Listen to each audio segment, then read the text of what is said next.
మీరు చూస్తున్నారు A6 news infrastructure.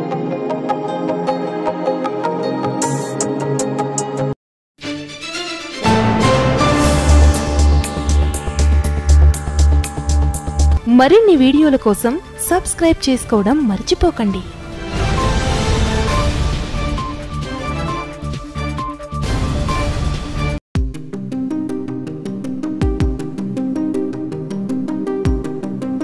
Hello friends, ఈరోజు వీడియోలో విజయవాడ పశ్చిమ బైపాస్ రోడ్డు పనుల తాజా సమాచారం గురించి తెలుసుకుందాం.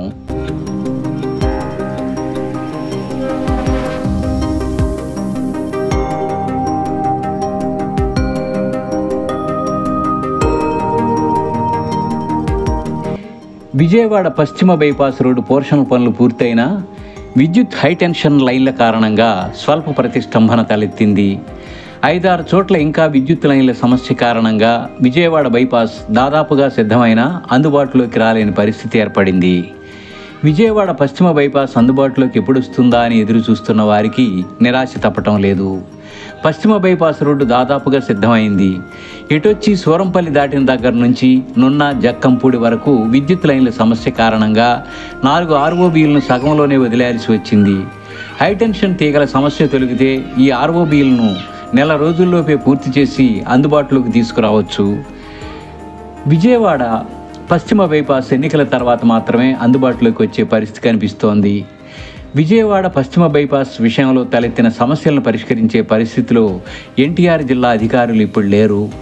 జిల్లా అధికారులంతా ఎన్నికల విధుల్లో నిమగ్నమై ఉన్నందున ఈ సమస్యపై దృష్టి సారించే పరిస్థితి కనిపించడం లేదు.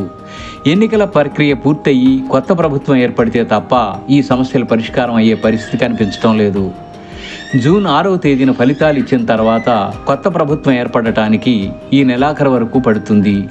ఇటొచ్చి విజయవాడ వెస్ట్ బైపాస్ అంశంపై దృష్టి సారించడానికి జూలై వరకు సమయం పడుతుంది. పనులు పూర్తి కావడానికి 1 నెల రోజులు సమయం వేసుకున్నా ఆగస్టు నెల నాటికి విజయవాడ పశ్చిమ బైపాస్ అందుబాటులోకి వచ్చే పరిస్థితి కనిపించడం లేదు. ప్రస్తుతం విజయవాడ పశ్చిమ బైపాస్ చిన్నవాటిపల్లి నుంచి సూరంపల్లి వరకు పూర్తి స్థాయిలో సిద్ధమైంది.